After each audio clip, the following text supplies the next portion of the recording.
and we're all here for our own reasons. We've lost family, we've lost loved ones, we've lost friends, and we don't want to lose any more. So the reason we're out here today is we wanted to take today and spend some time talking to each other, sharing the stories that what the families have been through, where the system is going wrong, and what we can all do to help. Okay? So again, has nothing to do with whether or not this building gets turned into Bruce Oak. That's a completely different matter. Today we're here to respect the people that we've lost. Tim, you have anything you might like to say to get us started today? Introduce yourself, maybe? You better take it. Although I'm sure we can hear you.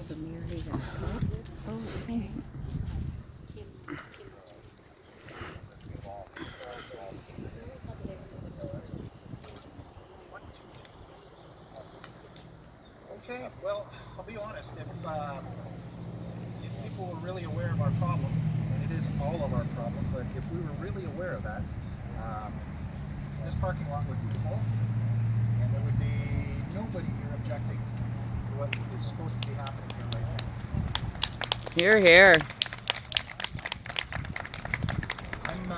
I'm running for mayor. I'm 31st year on the job. I'm still an active police officer, and this is the primary reason that I'm running for this position.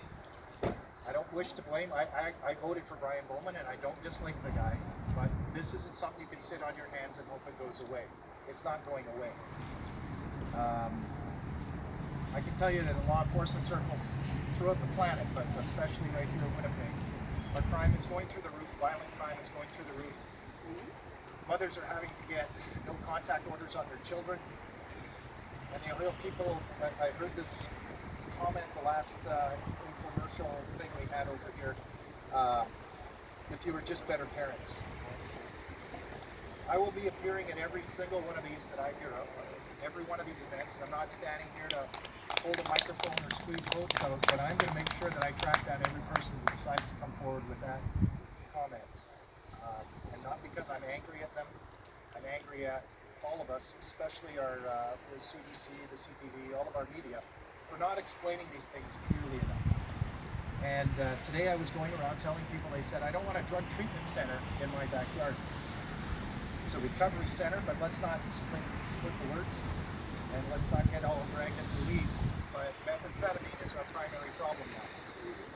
Opiates and drugs, that's a separate problem from methamphetamine. Methamphetamine we need to describe as a chemical, and it's changing our children. Opiate abusers rarely end up with no contact orders filed against them by their parents. But methamphetamine users, inevitably, it doesn't end well. I've been to a lot of the overdoses that we're describing here. I don't want to go into the details of it. A lot of you already know that pain. But I am telling you that the lack of action that I'm seeing, and I've taken it up as far as I can within my chain of command, and there's no door open, no level of government. I don't see anybody from the provincial. Am I wrong? Is there a provincial? No. Is there a federal? I don't see any other politicians here, and there should be.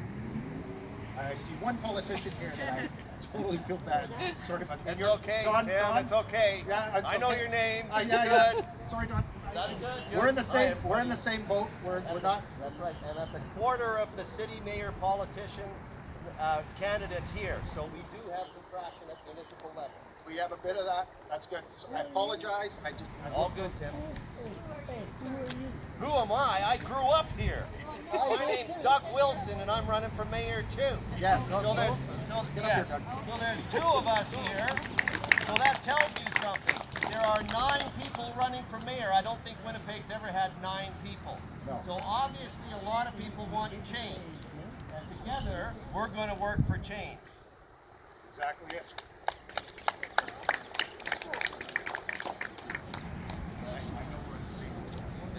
And we are in a bit of the same boat.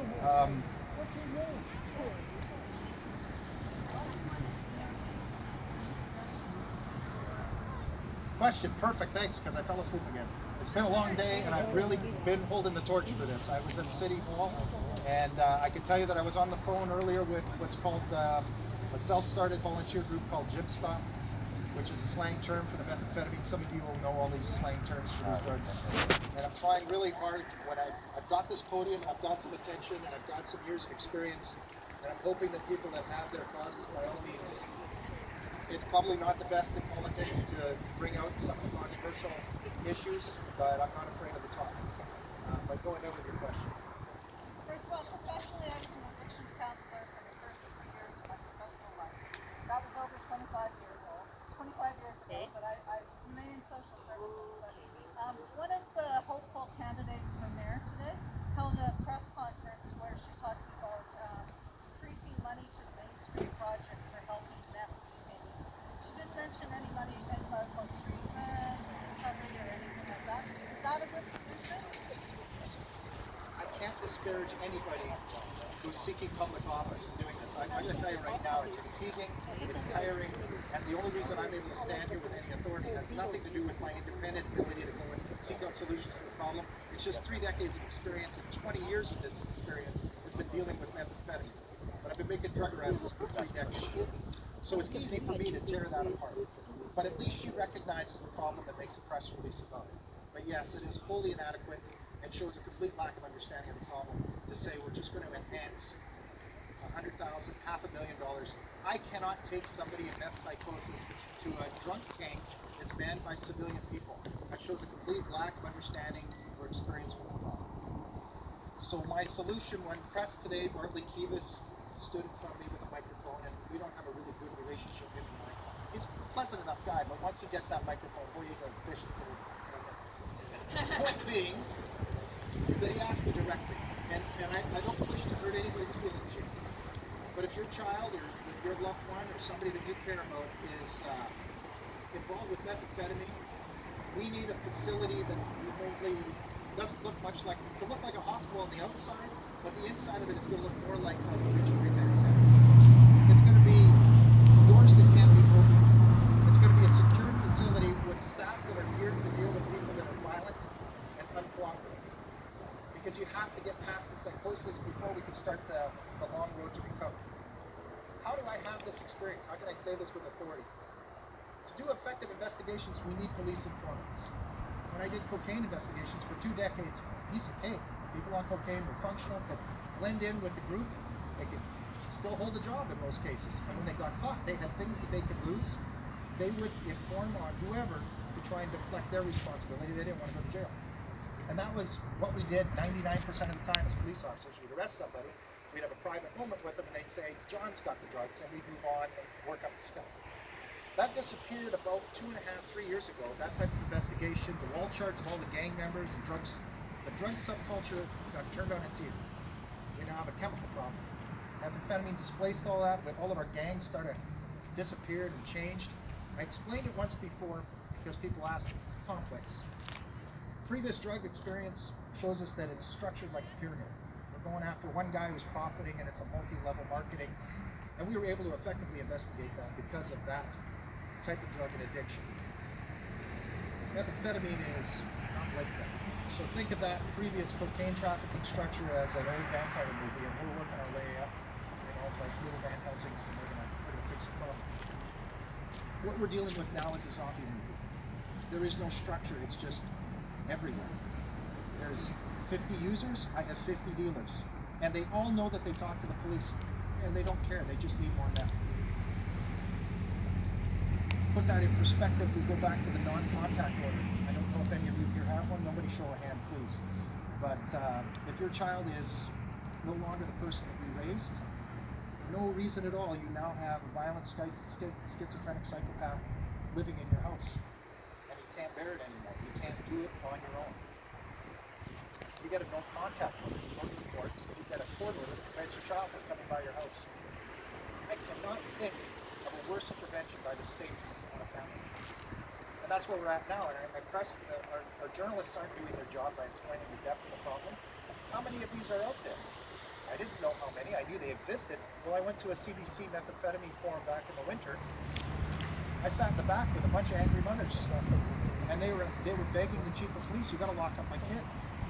So there's the lead when you say, "What's the facility going to look like?" It's going to be a place where we can lock up our children that are addicted to meth. It sounds harsh, it sounds cruel, it doesn't sound Canadian, but it is the only way to effectively isolate somebody so they can at least get their feet on the ground and be asked the question, "Do you want help?" Because the people I deal with, you can't ask them a question. Does that answer it? Sorry, it's a passionate topic for me. Does anybody have a pothole question? No potholes? No? And Portage Main? Anybody? Show of hands. Who wants Portage Main open before we open this? You can leave now. Yeah. I agree wholeheartedly, and What makes you so sure you're going to open this? what makes us so sure we're going to open this? It's going to be driven by need and cost. It's costing us too much not to treat the problem. We're putting blue tarps on top of our roof while it's leaking, and what we need is a proper roofing job. I can explain analogies all day long. What I don't want is I don't want them to start dumping people in meth psychosis into a neighborhood like this. And there's a big difference between a recovery center and a drop-off center for people with a problem. I had people previously say, "You know what, I don't want this in my backyard. There's going to be an escalation of violence and seedy people." And the irony of it was that 2 days prior to that conversation that we had over at the community club there, was that at the Mac store over here, there was a shootout between two meth dealers. A shootout in a parking lot in the evening time. One guy went to the hospital with a gunshot to the stomach. Nobody knew about that. I asked the CBC, "Why didn't you report this?" I don't know. That's not a good enough answer. We're having shit. I live over here. I have a shootout. One of my kids is on a bicycle going to McDonald's or something, and he gets shot with a stray bullet. No, I'm sorry. We can't remain silent on this problem anymore. It's already in our backyard. The people that walk around down here, you're going to find syringes and little baggies. If you know what you're looking for, you know the problem's here already. Bless you if you don't have somebody in your life that's been afflicted by this. But cost-wise, if you want to do it by counting, it's costing us millions every day not to start treating the problem. And I challenge anybody who wants to say, "Well, I'm not sure I agree with your assertion." I wish I was wrong. I really wish that I wasn't so passionate about why we need this. This is one of what we need 6. We need one in each district. Yeah. Methamphetamine psychosis intake center. I don't want to see people high on meth going untreated. Right now we're doing nothing. We're letting these people walk around like they have rabies. We need to be able to help them. And the sad part is I hear people say, "Well, they made a choice to do that." Well, my choice back when I was 15 was to try lemon gin. I got sick. I got hungover. You know what I haven't touched since? Lemon gin. But you don't get that option with methamphetamine. You make a stupid decision as a kid with poor impulse control, and the next thing you know, your life is wrecked. It's an unforgiving drug. No amount of parenting or community involvement. It's got to be something professional. It's got to be something structured, and it's got to be something effective. I'm not saying this is the answer, but we've got to do something. This is the wrong place. That's all we're saying. I agree. If it were a methamphetamine psychosis intake center, you're 100% correct. But this is going to be like a retirement home for people. It's an 8 to 12 month. Come on. I'm sorry. Come on. I'm sorry. I can't talk like a politician. I'd like to appease your fears with that, but the truth of the matter is, we need this facility. I don't think anybody denies that. I think the one word every politician, every person doesn't get is location. That's it. My experience, and I've got 2 decades of dealing with methamphetamine addicts, I can tell you right now, they're already roaming around your neighborhood. I know they are. I live on the More creek. I see dangerous them. now. And hanging out in this parking lot at night. Totally. And they wouldn't be hanging out in this parking lot at night if this was a recovery center. Where we're standing. Absolutely. But if That's this were a methamphetamine. recovery center, you're not going to be seeing those people hanging out at night. You know, I do know that. think I have I friends wanna who are take in that recovery chance? that have been in recovery and other. I'm going to say that I side with this, but I side with your concern for not having enough information. And I think if we got more information, our Canadian values would say, "Yeah, you know what, okay, I understand this stuff." But that lack of understanding, that's not on the people trying to put this forward. That's not on the people here today who really want it. It's on our media that hasn't effectively expressed exactly what this is. And I want to blame them because it's their job to be able to bring all these sides and put a story forward that shows us what it is. And I think the truth is in the pudding. Look at how many stories there are about methamphetamine that we have now. Today's news, I think there's 4 or 5 lead stories, all based on meth. I can tell you that my job, I'm dealing with violence, unprecedented levels. And I've never been a carpet cop. I've always been on the street. I'm in Point Douglas now. 2.5 times the crime level. I'd love to have one of these open up in our area. If I become mayor, one of these is going to the Point Douglas, one's going to the State South, one's going to Old Transformer. This just happens to be the one that ended up with celebrity backing, Moscato, and his son Darcy. And the world is watching what we're doing. This Bruce Oak Recovery Center could really be a positive thing. And I agree with you about one thing. What happens if it's not? I don't believe you. I think this thing is going to be, well, we can shut it down. If it turns to be that, then we'll turn it into something else. Yeah, but then you go off the rezoning of the park and rec, because you've already changed it. You know, zoning is a man-made thing. We can always rezone it afterwards. See how easy that is. Well, you're right, but we can change Once that. they're gone, eh? Yeah. Well, you know, when you pull up the rails on something, it's gone. And if this building hasn't been used for a number of years, how many years has it been now? I have no idea. Well, you live here. 2013. 4 years. 4 years? It's been longer than 4 years. Yeah. But this building could have been used, but why doesn't the city do something about using it? Well, there's vacated buildings all over the city. No, we're talking about recreational area. Because kids are not using Come them. here, you ride a bike. There's more kids in the Hockey area now rink than is ever. open. And that's why community clubs are closing and losing funding, because there's so many kids using them. Safe. It's full of asbestos. It's full of mold. It's not safe. The building itself is not worth anything. It's only the land that's worth it.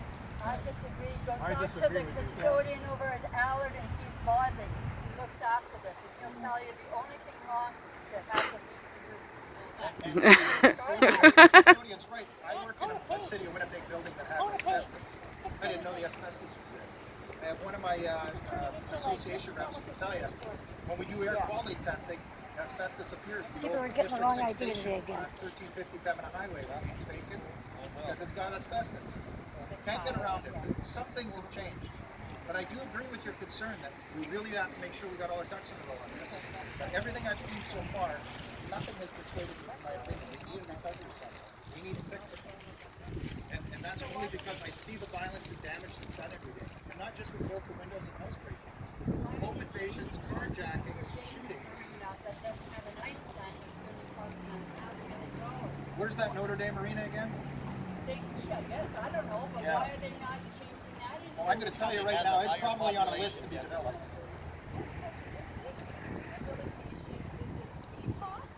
Or is it treatment? It is recovery. And now we're splitting hairs with all the words. Detox does nothing if you don't address the mental health issues, and that's why we need recovery centers to address the issues that are causing people to use these substances. No, and I would agree with her concerns. Why would we have frontline detox in a residential area? That's not what the case is. These That's are what people Main that Street are- Project is. I can't sit here and it's hard for me to speak freely on this, but I do have people that I've dealt with for more than a decade who were methamphetamine addicts, and due to my position and what I did, I gained their trust so I could arrest other methamphetamine addicts. Been very effective at doing that. But I get to know these people and I understand the process. It takes 8 to 12 months for them to stop lying to be effective as a residential recovery. Treatment, I mean, sure, there's going to be a bit of it. But recovery is the key word. We're not dealing with people that are roaming around and being a threat of the neighborhood. I live over there. No. That's a little bit far away, but let me tell you about the halo effect of what happens with these. Is that they're not going to do anything for any of the houses around here because everybody that know them, they're going to be trying to evade. So what they're going to do is it's going to be a kilometer over is where they're going to be doing the crime. And those are dots on a map. That's where that's going. That I don't have the answer because I never deal with recovery centers. I deal with the bad case scenarios, and I've never been called to a recovery center as a police officer. I get called to detox centers though, and I can tell you that methamphetamine detox, no, that has to be, and I was on the news earlier today, that has to be a secure facility that is operated like a prison with people dealing with violence, because these are still people. That person that you love is still in there. I mean, if we're going to warehouse them and we're going to write them off, and believe me, as a police officer, there are people that deserve that warehousing. I'm sorry, but there are people that we'd spend all of our resources trying to fix, and it's not going to turn out well. But people who are addicted to drugs, and especially the chemical of methamphetamine, we have to be able to do something to help them. I like your question. Anybody else? Because I've stopped being a politician now, and now I'm a cop and a father.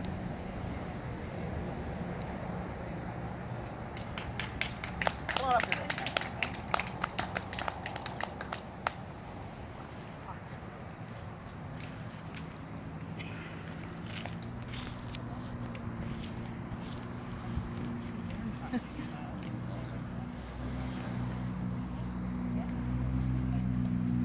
Thank you, everybody. My name is Doug Wilson, and I'm also running for mayor. I'm the former mayor of Canada's newest city.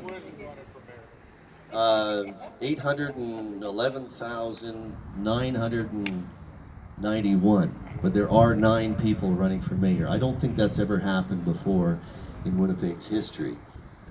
I think it has something to do with people actually feeling that they can make a change. I'm heartened by the idea that 8 other people than the incumbent stood up and said, hey, it's against all odds, but I'm going to do what I believe is right.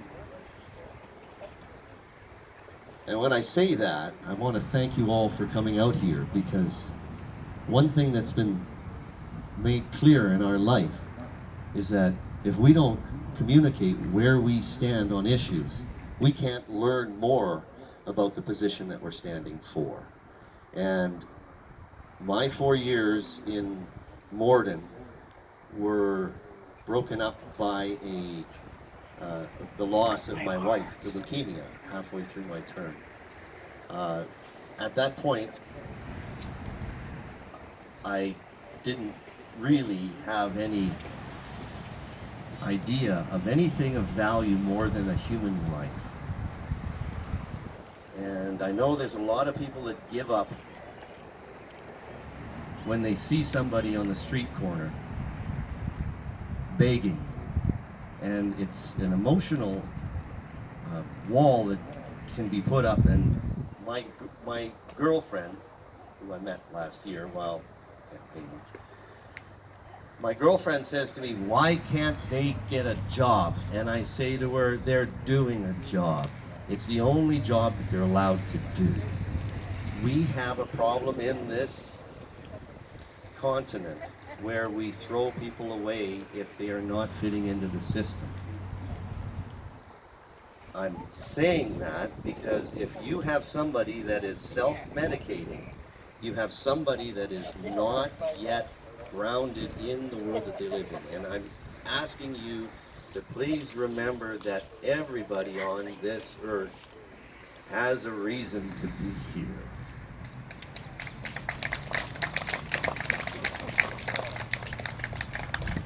Thank you for letting me talk, Tim, and thank you for setting up this this meet.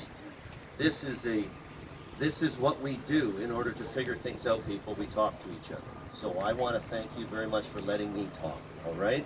My name's Doug Wilson, and the most important thing that you do is you vote. That's all I ask of you to do. Thank you very much.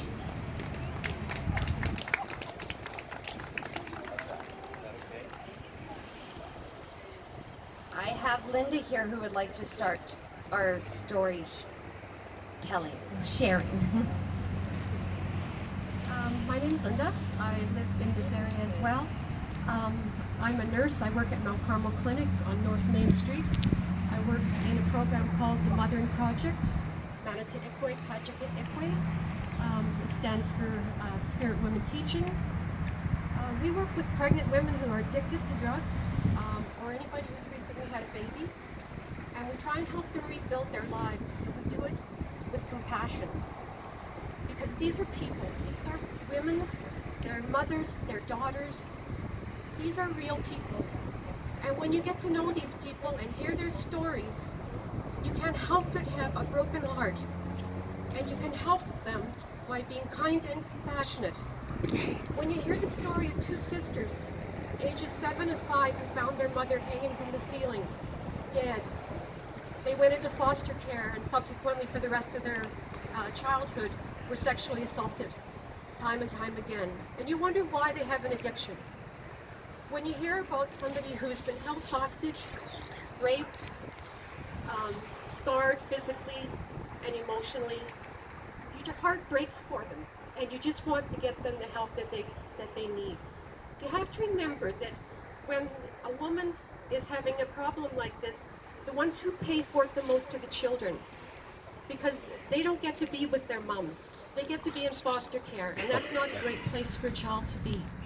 These kids need to be back with their mums, and I'm here to say, yes, Bruce Oak Recovery Center, we absolutely need you, but we also need one for Nancy Drew as well, because all of these little children need to be back with their moms to have to get healthy.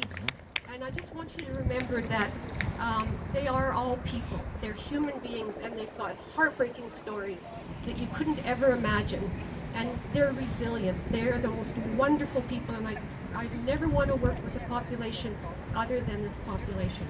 So please be kind. Absolutely. I have the worst arms. Is there anybody else that would like to share what they've been I'll give you a going break. through You with their enjoy your families, smoke. why a recovery center, regardless of where it goes, is so important.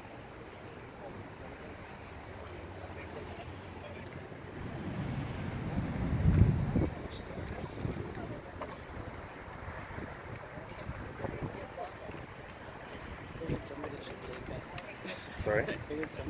Yeah. Hi there. Tim actually inspired me to come up here and talk. I wasn't planning on coming up here to talk. I'll just quickly introduce myself. My name is Daniel Nordman. I'm a 17-year member of the Winnipeg Police Service. And in June 2015, I lost my son to an overdose. My son was 23 years old, had a 3-year-old son. As a police officer, I thought I raised my son right. I thought I was a good parent. My wife is a school teacher. Also same thing, we thought we raised our boys right. But no matter how much you tell your kids and how much you love your kids, you're not with them all the time. And my son excelled in sports. He loves sports. He loved sports so much that his body took a pounding. But he didn't want to tell us that his body was hurting. So he resorted to taking pills from friends to help ease his pain.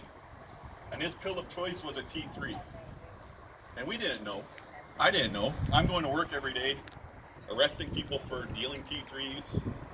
And my own son was using T3s because of the pain he was feeling from numerous back injuries, hip injuries, ankle injuries, leg injuries, neck injuries, from years of playing football, snowboarding, skiing, all the things that all of our kids do when they grow up.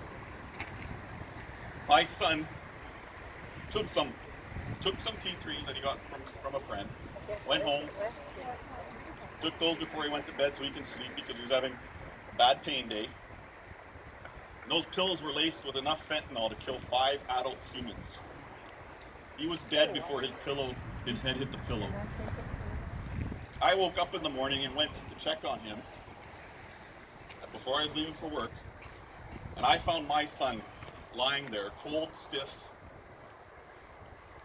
dead for 10 hours. My son didn't have a chance to recover. I know. He wasn't given that opportunity gave to me a have a break. facility like this. Would my son be here today talking about this? Absolutely. If we had known what his problem was and how he was using the T3s, we would still be here today. No, that's crazy. If you haven't lost a child to drug overdose and you're afraid of losing your child to drug overdose, you should be afraid. Because it can happen to anybody.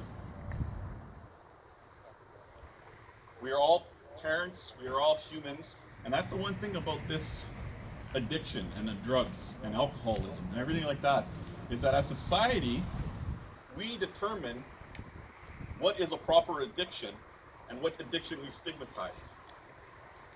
How many of you have to go to have your cup of coffee every morning or you can't function throughout the day? That is an addiction to the drug called caffeine. If I were to take you away from that situation, you would go into withdrawal symptoms, you would get stomach aches, you'd get headaches. You need that caffeine. You need that caffeine drug. But yet, coffee is one of the fastest selling drugs or drinks out there. We have lineups every morning. If I were to stand at Tim Hortons drive-thru every morning with a sign saying, "You're weak. You don't know what you're doing. What are you doing?" Well, just stop. I get laughed at. Drugs are drugs. They're just the scope of how powerful they are is the only thing that's different about them. And we have to realize that drug addiction, we have to start to humanize it instead of stigmatizing it. Because addiction is about humans.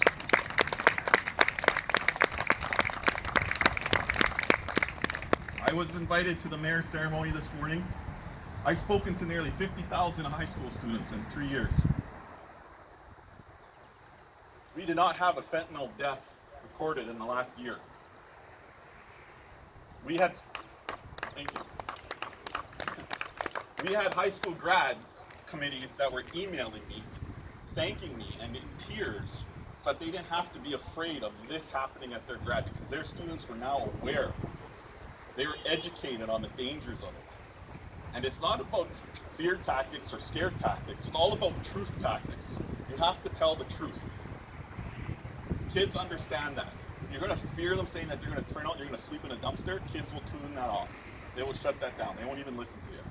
You have to give them the facts about what the drug does to your body, where it is, and how it affects your body. 3 years ago, fentanyl was so new in this city that the police had made their first bust in April before my son died, 3 months before my son died. No one even knew fentanyl was really on the streets in Winnipeg when my son died. Once we knew, then the education started. And I think with the meth crisis, that's where we have to go to. We have to start to educate. We have to start the education process. We have to start the learning. And we have to let people understand, like Mr. Dyack had said, about the psychosis that can happen. That's not a good thing, and no family wants to know that. But when someone takes that step, and I've had that, I've been sitting in my cruiser car years ago and having a guy, a grown man, break down and cry in the back seat because all he wanted to do was get help. He didn't want to do this anymore. He just wanted help. Where are we going to take him? What are we going to do with him? Families close the door on him. There's nothing. So I think it's important as a community, all these people are suffering, we can't close the door on them. We have to open our doors as a community to them.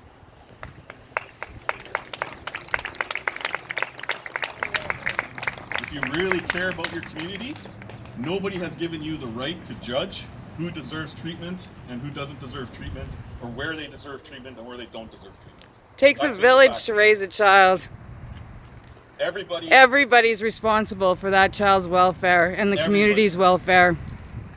You turn your back on them, then you're turning your back on your community. We need a community, and I am very honored that the Oaks, who I know very well already, have decided to do this in this area.